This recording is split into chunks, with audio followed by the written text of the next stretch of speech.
Halo, selamat datang di spesial dialog CNN Indonesia. Saya Roni Satria dan kali ini kita akan membahas topik terkait kecerdasan buatan atau AI yang telah mengubah lanskap ekonomi global. Bagaimana resiko yang mungkin muncul di masa depan dan juga bagaimana kesiapan Indonesia untuk menghadapi dan juga memajukan perekonomian Indonesia dengan mengintegrasikan AI secara etis dan inklusif.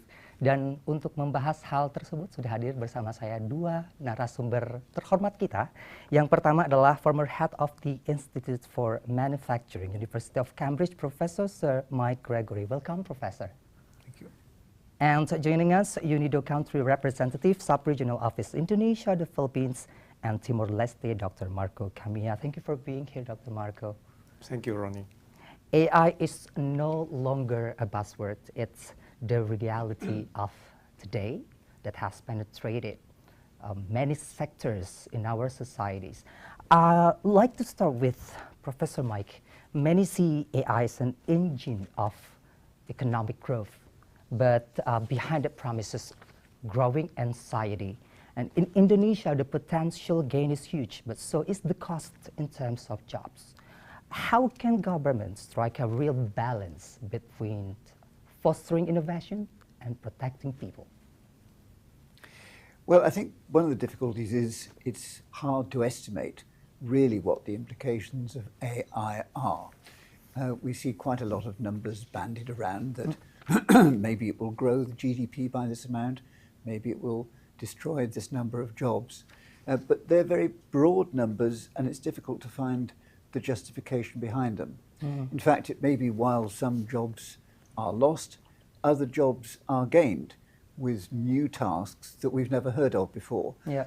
Before we invented computers, we'd never heard of computer programming, Exactly. and so on. Yeah. So I think the numbers can be misleading. What's particularly important is to get down to some detail, because the impacts of AI are about where it's adopted and applied, and that can vary enormously across sectors and technologies and activities. All right. I move to Dr. Marco. From UNIDO's perspective, especially in Southeast Asia, where do you see the most urgent policy gaps in industrial transformation, particularly for countries like Indonesia? Well, in general, I see very interesting developments. Recently, I read the news that 90% of office workers are using AI tools. So they are learning, they are using in their daily work and also applying in different contexts. But I think there are three main challenges, and one of these is the technologies, transfer of technologies, and the capacity of firms to absorb these technologies. Okay. So this is one of the main issues. And we know that in countries like Indonesia, Vietnam, and Philippines, only 20% of firms are applying digital productive technologies. The second is the small and medium enterprises. And small and medium enterprises have constraints to get funding, finance, at the even 70% of these SMEs are complaining. And I think this is one of the important constraints. But the other that is extremely important is skill development. Skill development. Skill development. So when we talk to firms, they complain that the educational system is not necessarily preparing or offering the human resources that they need, particularly for digitalization and green technologies. Skill development in terms of the particular sectors, which of the sectors that you think we need right now to improve? Well, we need in general, when we talk about green productive sector, is everything. It's agriculture, it's manufacturing, mining, so all this is at the same time integrated. But integrating AI into many sectors needs very holistic approach.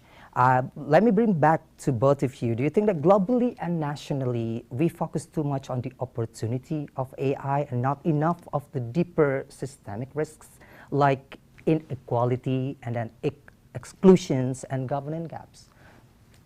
Prof. Mike? Well, I think it is important to be aware of those risks, but the opportunities are legion. I think one of the difficulties with any new development of this kind is understanding precisely where it's going to be adopted and in what way. Okay. So it's wise to be cautious, and of course there are a lot of international conversations about how we protect ourselves in what is potentially a risky area. But we shouldn't lose sight of the fact that there are opportunities as well. Okay, conscious. So what do we need to be conscious about? Which particular things that we need to think about? Well, there's a long list, but I think there are dangers in people having access to a lot of personal information. Personal information, right. Which may be very private. For example, in things like healthcare, people might prefer to keep absolutely private, and it may be their information becomes very public. So I think in the personal domain, there are concerns. And then in the industrial domain, companies wishing to protect their intellectual property may be concerned. And of course, in the security domain, that's obviously a risk area. Those are challenges that actually, revolves around what we have in Indonesia right now is in terms of workforce and also data misuse. What do you think, Dr. Marco, about the risks like inequality, exclusions, and governance gaps here? Well, actually, I would like to refer first on this AI risk, and I think this is one example of technology where we need to combine two opposite views in our head. So it is positive, it's negative, we have to be aware of the risks, but we also have to be aware of the potentials. And if we refer to the industry, I think it's absolutely necessary to emphasize that AI has the potential to leapfrog technologies, particularly for developing countries. Yep. So you just look up the predictive capacities of AI in manufacturing, the precision in agriculture, precision mining, the potential in the blue economy, that is some of the priorities in the government. Yeah. And I think countries like Indonesia and other countries in Southeast Asia has the capabilities to use AI tools and build specific applications in order to expand and use this and promote the productivity of the industry. I would probably add some more for you before we go to break. You mentioned about the potential, and this is what actually UNIDO is doing or working on right now, particularly in Indonesia and Southeast Asia. Would you explain a bit about the missions and how the industrial development would happen in terms of Southeast Asia's context, that what you've mentioned previously? Well, this is related with industrial policies and the possibilities that the countries, in terms of growth, by promoting the different productive sectors. Before the arrival of ChatGPT, so we were discussing on Industry 4.0, which now looks a little bit old. Yeah? But I think Indonesia has made important efforts in order to integrate and provide an array of technologies, Industry 4.0, 3D printing, big data, and support large corporations and small and medium enterprise. But now this has to be upgraded with AI. And I think AI is a kind of general purpose technology. It's not just one specific technology. It's something that affects all areas. And so that's why it has a strong potential to make jumps into different stages of development. Now this depends on creativity, of course. Yeah. Government has to work closely with private sector and the academia in order to take advantage of these technologies. Okay, I have to stop our conversation here. Kita akan kembali setelah jeda berikut dengan perbincangan bersama dua narasumber kita. Tetaplah bersama kami.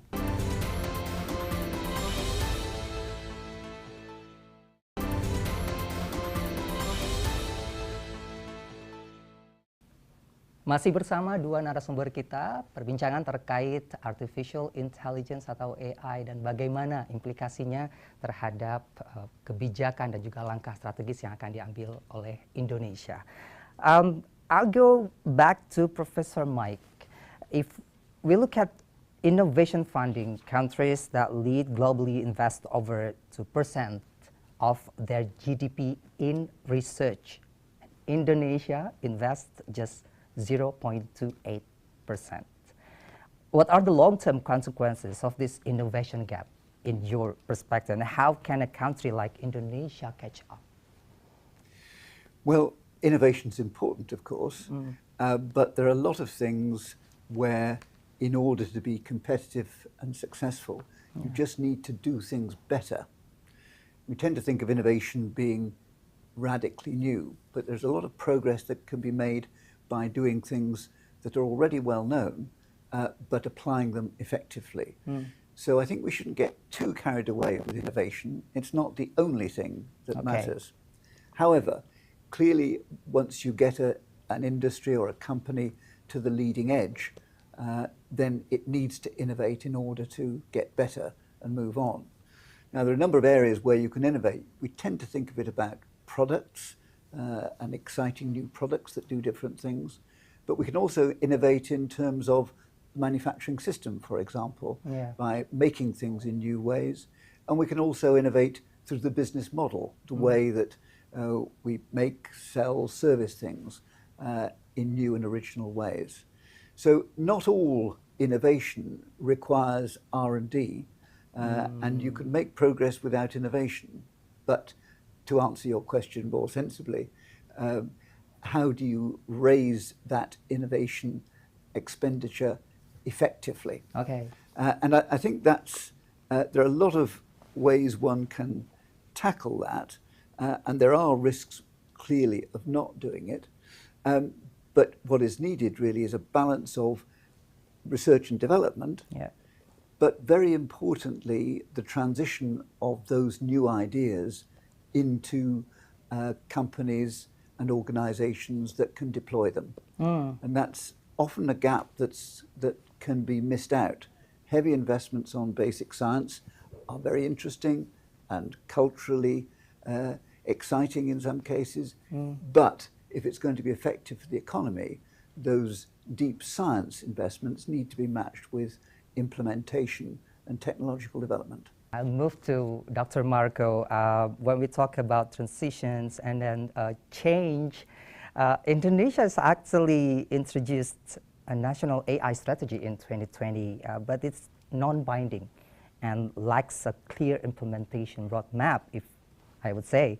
What kind of regulatory infrastructure you believe is urgently needed to ensure AI adoption is inclusive and sustainable?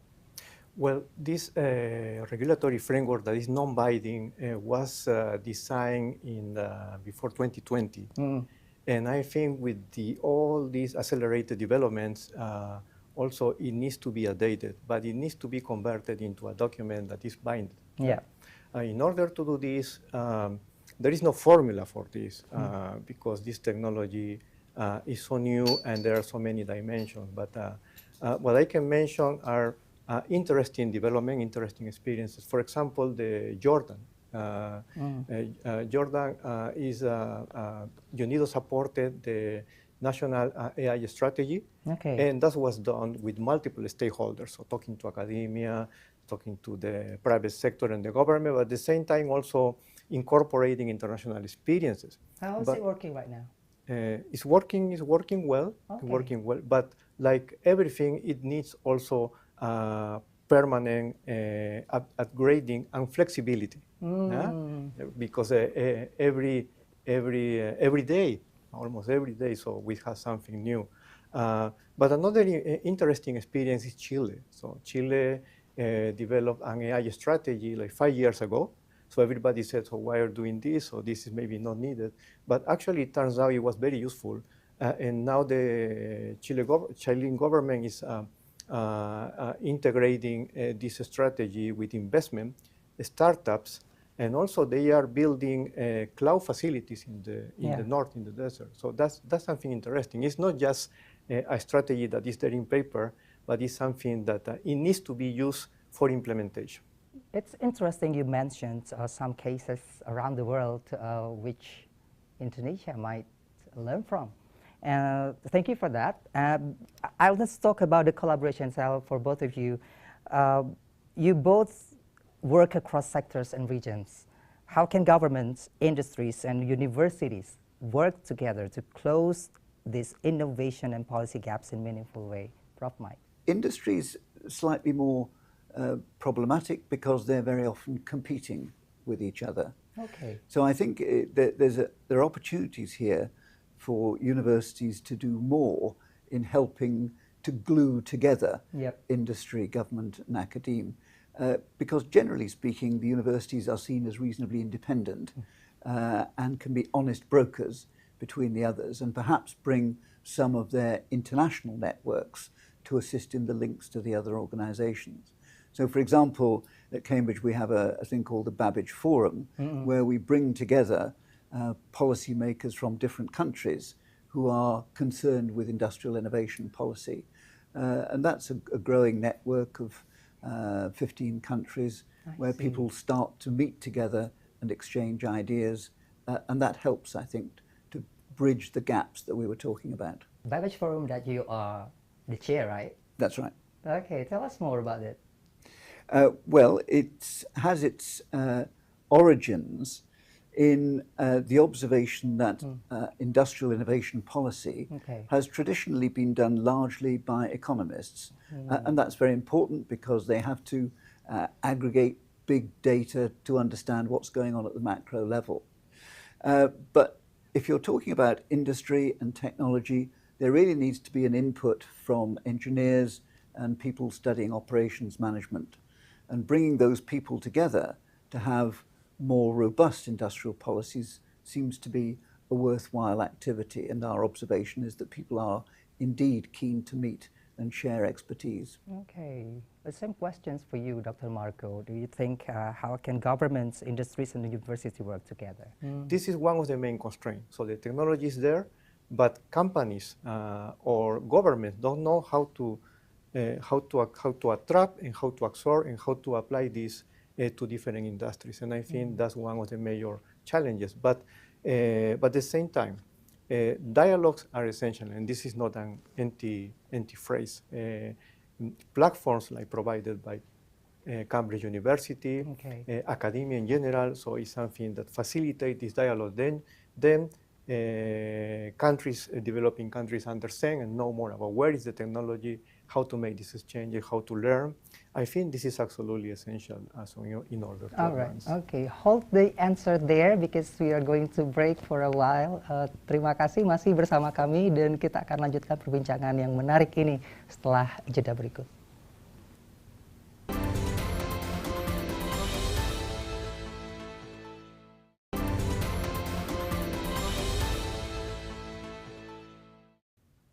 Terima kasih masih bersama kami di special program CNN Indonesia dan kita masih bersama Prof. Mike beserta Dr. Marco. I'll go to Dr. Marco. Let's turn to public trust. We're going to talk about public trust now. A recent survey showed that 92% of Indonesians worry their personal data could be misused, and this is the highest in Southeast Asia. What can Indonesia learn from other countries in building trustworthy and rights-based digital ecosystems? Well, there is a widespread concern about the misuse of data, and this is because there has been recent incidents, right, of the hacking of health data, also incidents that on personal information for e-commerce or involving banks and withdrawing savings. So this is something that is happening not only in Indonesia but everywhere, and this is a transnational issue. So so we have to be aware that this is something that is beyond the means of individual countries to tackle. And I think this is an important role, particularly for the multilateral system. So United Nations has different agencies working on cybercrime, and ransomware in order to control these activities. Is even staggering that recently I was talking to Association of Small and Medium Enterprises, and they say some of the companies has been victims of ransomware. So they are just cutting internet. Okay. So they are operating in the factory without using internet because they are afraid that Was it effective that way? Yeah, different companies, Okay. small and medium enterprises, that they are afraid to be victims of ransomware. So they have these recent experiences, and this is the way that they react. And I think it's necessary. These small companies don't have the means, don't have the knowledge, and even the countries sometimes don't have the knowledge how to confront this main issue. And this is a transnational problem, but I think ASEAN or United Nations agencies and other multilateral bodies can help in order to prevent these attacks. I'll move to Prof. Mike. Trust also connects to perception, and we've seen that men in Indonesia, particularly, tend to be more optimistic about AI than women. How do you see policy and education helping to close this gender perception divide and ensure more inclusive innovation? Well, there is indeed a gender divide, but work done by my colleagues in Cambridge Industrial Innovation Policy have shown that in Indonesia that divide is much less marked than in many other countries. So I think you're ahead of the game there. But of course there is more that can be done. And at the first level that is about education and making sure that there is equal access to education about modern technologies. But also, and this was a point that they raised in their report, which I think is interesting, we can do more to make sure that people developing modern technologies, there are as many women doing it as there are men. So if there's diversity in the development of the technology, that gives a better chance that the acceptance will be more diverse and balanced as well. Do you see that the opportunity is already open wide right now for women, particularly like in STEM? For sure, for sure. There are rather cultural or reasons of habit which have led to women not being involved. But in the Institute for Manufacturing in Cambridge, we've been leading on a Women in Technology initiative in the UK, which is actively making apparent to young women that modern technology is not about dirty old factories, but it's creative, it's exciting, it's original, and they're just as capable of doing it as men. What must be done to ensure the benefits of AI and industrial innovations are distributed fairly across regions, genders, we have talked about that previously, and socioeconomic backgrounds? I go with you first, Dr. Marco. Well, first of all, with these technologies that are so new, including AI, you can choose to be optimistic or pessimistic. So in my case, I think when I think about the possibilities regarding the industry, I'm optimistic. And I think the opportunities are there, and we just have to establish the right dialogues and bring to Indonesia the experiences, the knowledge and the skills that are there, using the platform that we have. Again, I think having ASEAN, United Nations system, the academia, the global networks, Baggage Forum, Cambridge University, I think this is what provides the space to bring knowledge to Indonesia, bring knowledge to Southeast Asia, and then prosper. How about you, Prof. Mike? Well, I'm not familiar enough to know with how things work in Indonesia, but certainly I would say bridging these kind of gaps. There's some responsibility for governments to do these things, of course, but not just at the national level, at the local level. People tend to live in communities which have their own cultures. And so it's something about getting people who are cultural leaders made aware of these new developments and sharing them with their local communities.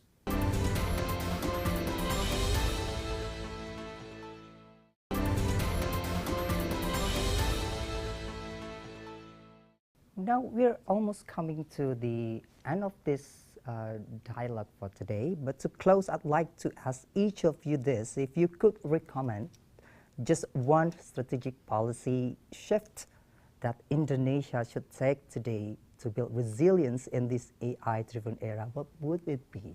I'll go to Prof. Mike first. Well, I'm very wary of offering advice to anybody else about how they should do things. And from conversations I've had in the short time I've been here at the Ministry of Industry this morning, it seems to me that Indonesia is already quite well advanced in thinking about these things. So I don't think it's about a big change that's required, but more of the same, and making sure that initiatives are shared across government. So there's a joined up approach. So more of the same and keep it joined up would be my suggestion, humbly.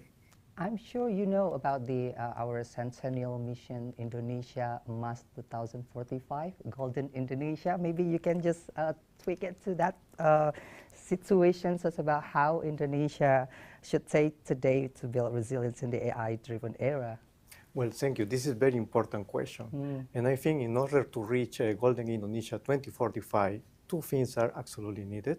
First is to emphasize and to protect and to promote the role of manufacturing. Manufacturing is absolutely essential to generate jobs, to increase productivity, and also to even to provide income to the government in order to provide social goods.